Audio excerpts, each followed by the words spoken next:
Retired San Diego police officer and currently working on the Department of Justice grant, specializing in the area of auto theft. And the grant deals with the Safe Border Community Project and the issue of auto theft along the U.S.-Mexico border. So I think what Matt will share with you are a number of very interesting pieces of information as it relates to auto theft. So for that, Matt, thank you very much for being here, and I appreciate your time. No problem. Thank you.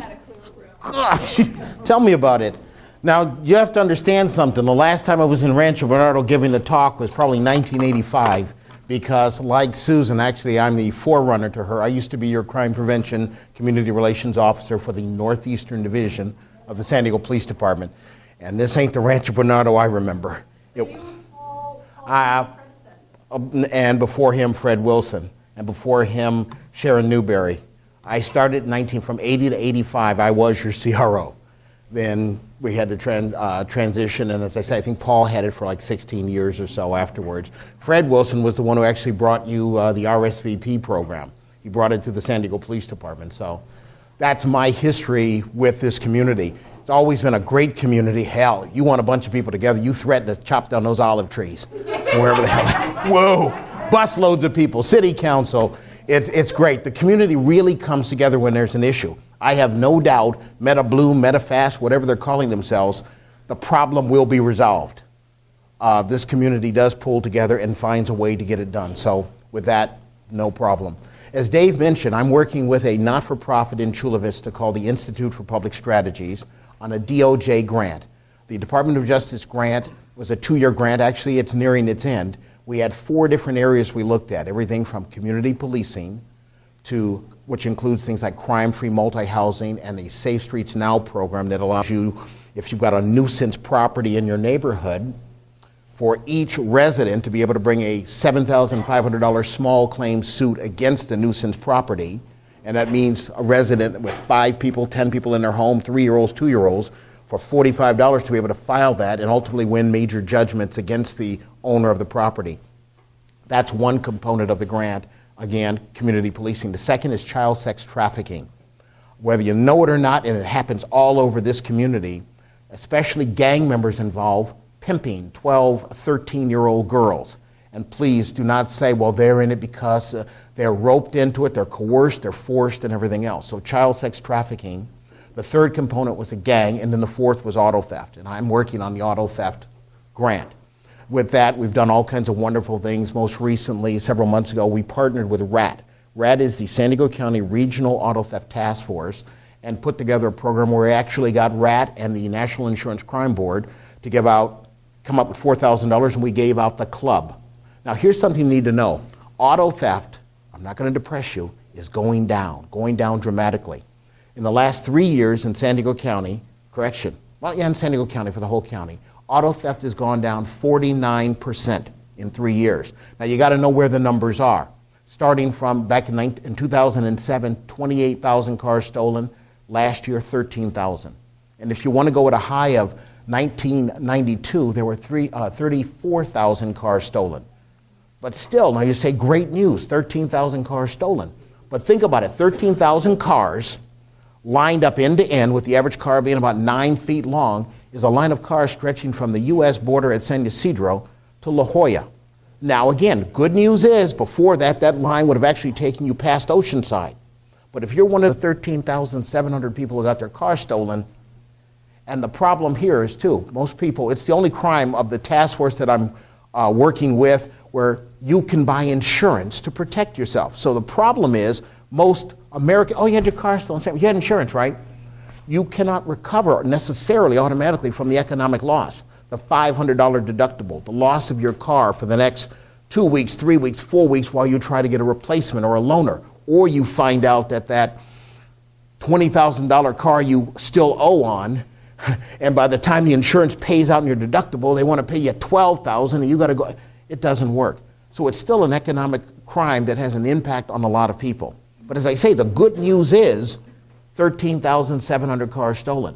I got preliminary numbers so far. Actually, the Regional Auto Theft Task Force gave me the numbers so far for January, February, March, and April of this year.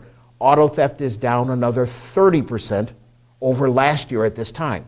So the numbers are great, but there's still a problem. People are being victimized. Also, we're seeing where they can't steal the car, they're breaking into them. Just a question, a show of hands, how many people in this room have had their car stolen, ever? Well, this is rare because either you got, normally about 2/3 or a third of the persons in this room would have raised his or her hands because it does happen on a regular basis. Now, something you need to know, of the cars that are generally stolen, it's the 1990, 1, 2, 3, 4, 5, 6, 7, 8, 9, 2000 Honda. And a few Toyotas thrown in there. Which one did you have? 91 Civic, got broken into. Oh, not stolen? Well, then you're lucky because I can't tell you exactly where that fits on the list, but it's usually in the top 5. Why the 1991, 2, 3, 4, 5 Honda? Because it's easy to steal. Screwdriver in the ignition, it goes. People steal them for parts, for transportation. You've got a large population of individuals who like to soup up their Toyotas and race and drag down the street in certain communities. Used to be Mira Mesa. I don't know if they're doing it in Rancho Bernardo. But they need a replacement car. They blow an engine or whatever it is. They don't go out and buy it. They go out and steal a car for it. But that doesn't mean you're exempt. The other good news is the newer cars you are buying come equipped with keys that have special chips in them and special things and everything. Those are all great. Problem, though, is the cars are still being stolen. So as I say, the top cars are the ones I mentioned, but any car can be stolen. And we do have this, I'm not going to go into it tonight, insurance fraud, where you kind of bought that Escalade and you kind of owe $30,000, $40,000, and the gas mileage is, as the president says, 8 miles per gallon. And you kind of want to get out from under it, so you kind of go in and say you lost it in Mexico or somebody stole it or whatever it is, false reporting of auto theft. That is a problem. Industry estimates that about between 25 and 40% of all of the reported cars stolen are false reports. And again, not hard to prove. You're behind in your payments or you're still making payments, and actually this is a good thing. You'll pay the $500 deductible when they stole your car. And guess what they did? They set it on fire. We're not stupid. When I say we, I'm talking like a cop. Guy steals a car, he's going to use it and joyride. He doesn't go take it somewhere and set it on fire. Or go down to Mexico and there's a cliff there where they drive it off a certain cliff down in Rosarita Beach, and every now and then the federales have to go down, lower themselves down, rappel down, and get all the VIN numbers to report what the cars are that have been driven off a cliff. Why would somebody steal your car and set it on fire? Unless it's an insurance ripoff. Now, I don't want to sit here and condemn everything. There are a lot of things you can do to protect yourself. First thing is, it's like protecting yourself when you go out on a cold day. There's no one thing you can do. There's no one thing you can protect your car. There's no one way you can, on a cold day, go out. There's several things you ought to do, or several layers. You layer your clothing, you put them on. You put on a jacket, a sweater, you put on a lot of different things. Number one, those layers actually protect you, and if it gets hot, you can start peeling things off. Think of the protection of your car as sort of a layered approach. The first layer is simple. It's common sense, okay? Park in well-lit areas. Take your keys and lock the door. 50% of all the cars stolen are stolen with the keys inside. Lock the car. Don't leave the engine running. But I only went in for a minute, officer. Yeah. Maybe the minute was a minute. Maybe it was 2 minutes. The bottom line is you do not leave the car running. So that's the first layer, the common sense approach. The second layer would be warning devices. It could be an alarm system.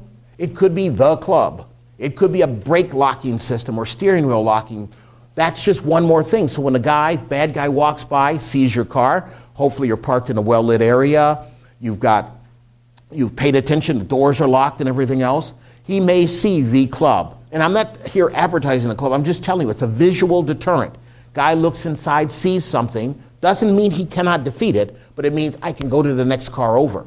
Because the problem with some of the other devices you can use, including, and I'm not anti them, but some of the immobilizing devices such as kill switches and fuse and things that you do to disable the car so it won't start, the bad guy doesn't know it until he breaks your window, gets inside and starts jacking up the the steering column, and gets it all messed up until he can't get it started, and then he leaves. And then you end up with $400, $500, $600, $800 worth of damage trying to repair what he did. So a visual deterrent is a good thing. So second layer, warning devices. Could be decals, could be signs.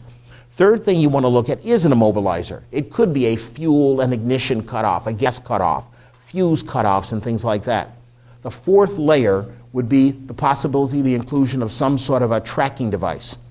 Now, tracking devices could be OnStar. It could be LoJack, where they track your vehicle. Now, keep in mind, if they're tracking